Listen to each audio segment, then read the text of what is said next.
1960 Wolseley 1500. This one, as you can see, has a little bit of a sort of road race look to it. Really cool thing. It's on these lovely black dished out alloy steel wheels with Pirelli P4 tyres.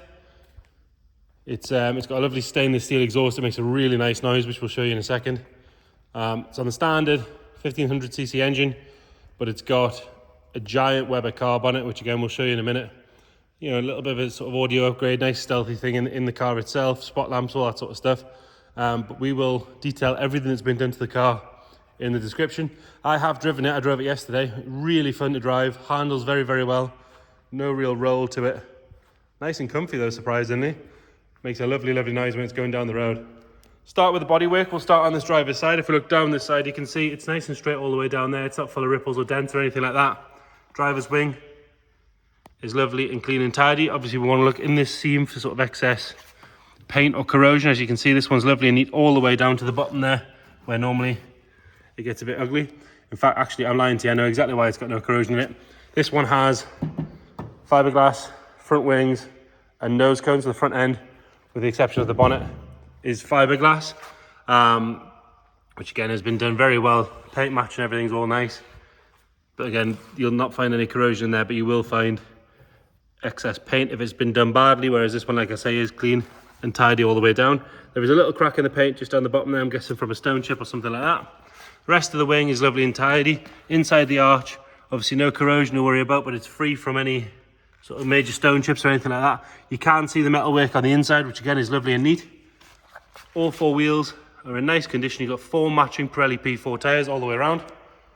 A couple of little period correct stickers down the side there, which are nice and neat.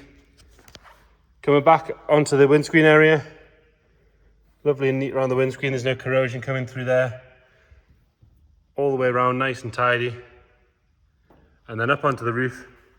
Again, lovely and straight on the roof. There's no ripples, there's no dents. Very, very nice and tidy on there. Glass is nice and clear coming down the driver's side. All the chrome work's good as well. A couple of little bits of pitting on the mirror that could do with being polished off, but the rest of it is nice and neat. Driver's door is lovely and tidy on there. There's no real marks or anything to note on that. Along the sill, again, is all good. We'll pop the camera underneath. You can see it's not caked in stone. In undersea, you can see exactly what's going on there. All lovely and clean and tidy under there. Continuing down this side, again, nice and neat on the rear door.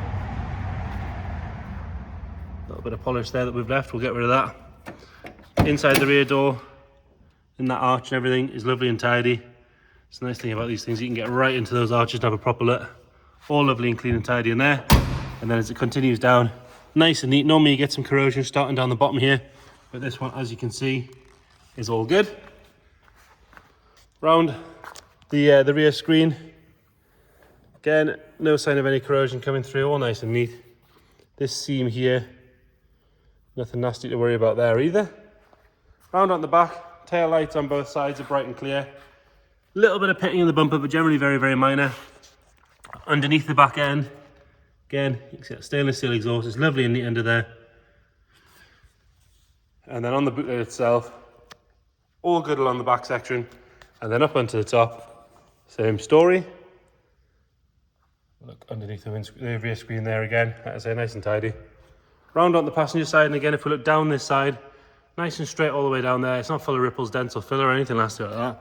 On the bottom of the rear valance, put the camera underneath there, you can see, nice and neat.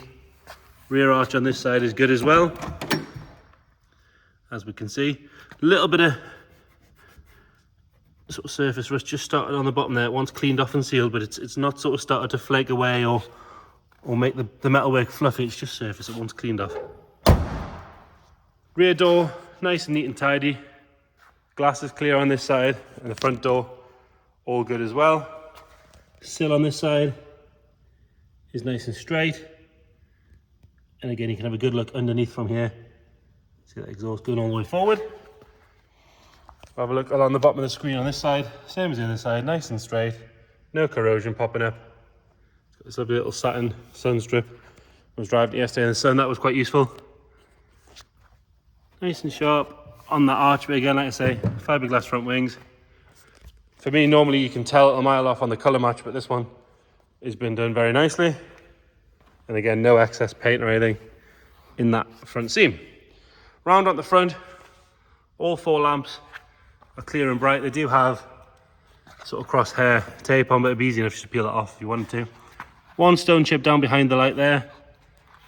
But other than that, really nice and tidy on the front end. Bonnet all nice and straight. Chrome work on the grille is good. It's a really good looking car as well. Sits nice on those wheels. Colour suits it perfectly. Moving on to the interior. All good on that door card. The wood is nice on there. It's a little bit dry on the lacquer on the dash itself. Easy enough to get redone these days. A couple of companies that'll do it for 150 quid. Top of the dash is all good. It's on a motor steering wheel. We do have the original in the boot. We have an additional temperature gauge down the bottom there, and it's got one of those sort of retro looking stereos that is sort of Bluetoothy modern-y thing. 94,012 miles on the clock. If we lift this seat, you'll see, so there's speakers under each seat that go with that stereo. Carpet set in there is nice and dark and neat. Leather knee roll is all good. Driver's seat, for me, has just the right amount of patina. It's lovely and comfy, not collapsed. All the beading is good, but there is just that little bit of worn leather patina, which is lovely. Couple of marks on the headlining, but there's no sagging or anything like that. Or we could just do with a good clean. Rear driver's side again, all good on the door card. Same sort of story. Nice and neat. It hasn't collapsed. Lovely and comfy, but just that little bit of patina in there. A little bit of fading across the top of the seat, as you can see. And then into the boot. Spare wheel down the bottom, and again this sort of metal section is all nice and tidy. Spare, the original steering wheel, we've got spot lamps, replacement lights, car cover, the original carbs in there, and there's a couple of other spares, workshop manual, that sort of stuff. And again, check the description, we'll detail everything we know about what's been done to the car. All good on the door card on this side. Have another look at the seats on this side. They actually look worse on the camera than they do in real life. They are still nice and soft. They're very comfy. They sort of suit the look of the car, I think. All good on the front passenger door card. Wood's nice on that side. But again, the dash, a little bit dry on that side on the lacquer.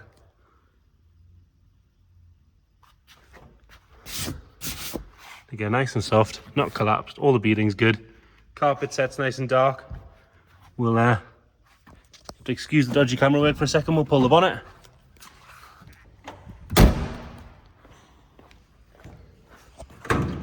Again, you're going to get some more dodgy camera work when we get this bonnet up.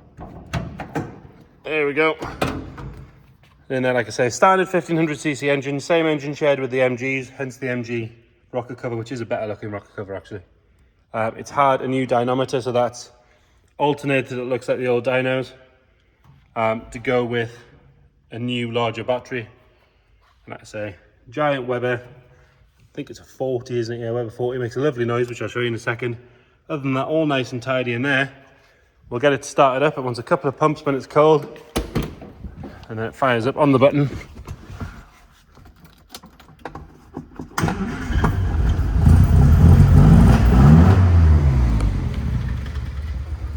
I'm going to give it a little rev just so you can hear that.